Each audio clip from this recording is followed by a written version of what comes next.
आज का ये जहर मैथ आप लोगों को बताने वाले हैं, क्योंकि ऐसा मैथ जो है अक्सर छूट जाता है, नहीं बना पाते हैं स्टूडेंट। तो चलिए प्रश्न को देखते हुए इसको फटाफट बनाना शुरू करते हैं।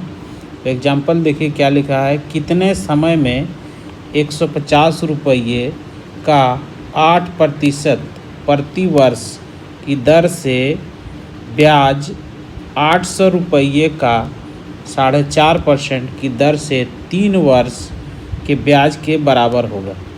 ऐसा मैथ में अक्सर स्टूडेंट जो है उलझ जाते हैं। तो चलिए इसको फटाफट, इसमें समझना बहुत ज़रूरी है कि क्या क्या दिया हुआ है। यहाँ पे 2 स्टेप है। पहला स्टेप में क्या बोल रहा है कि मूलधन कितना है, मूलधन कितना है 150 रुपये। दर क्या है, दर बराबर दिया है 8%, प्रति वर्ष की दर से है। उसके बाद समय देखिए, समय नहीं दिया है, नहीं दिया। अभी दूसरा स्टेप देखिए क्या क्या दिया है। दूसरा स्टेप में दिया है मूलधन कितना दिया है 800 रुपये।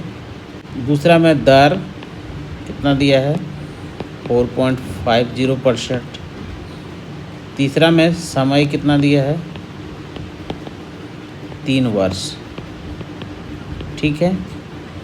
अब यहाँ पे ब्याज भी नहीं दिया हुआ है, यही बोल रहा है ब्याज निकालने के लिए, ब्याज को निकालने बोल रहा है।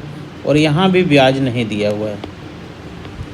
तो यदि हम इसका ब्याज, चूँकि ये 3 चीज़ दिया हुआ है और यहाँ 2 ही दिया है, जैसे मूलधन दिया है और दर दिया है, समय भी नहीं दिया है।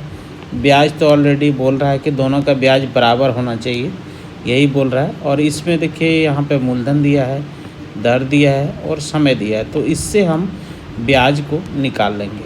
चलिए तो फटाफट इसको बना लेते हैं। तो इसमें क्या बोल रहा है देखिए। तो ब्याज निकालने के लिए क्या करना पड़ता है, तो आप लोग जानते हैं ब्याज बराबर मूलधन गुना समय गुना दर बटा 100 होता है। तो बराबर सीधा लिखते हैं। मूलधन कितना दिया है 800 गुने समय 3 वर्ष और दर दिया है 4.50 बटा 100। ठीक है। ये पॉइंट हटाने के लिए गुना करके हम यहाँ पे जितना अंक है उतना 0 बैठा देंगे। तो 1 लेके 2 0 बैठा देंगे। ठीक है। या इसमें भी आप बैठा सकते हैं ऐसे, 100 पे 2 0 और बैठा दीजिए। ठीक है। अब इसको काटते हैं। काटने के लिए हमको क्या करना पड़ेगा, ये 2 0 काट देते हैं, ये 1 0 काट देते हैं। अब यहाँ पे बच गया 10, इधर बच गया 8 3 45।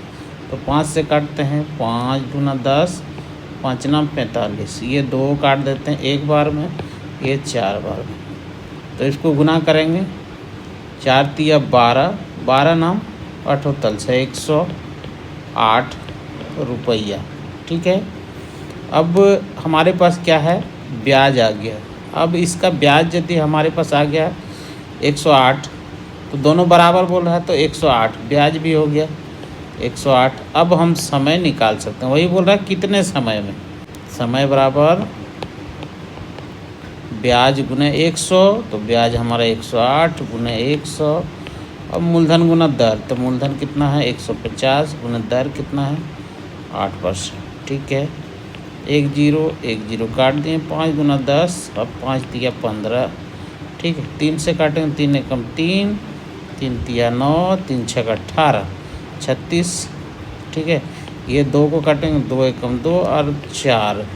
अब ये 4 को काटेंगे, 4 एकम 4, 9 चौक 36। तो आ गया 9, यानी कि हमारा समय कितना हो गया 9 वर्ष। यही इसका आंसर आ जाएगा।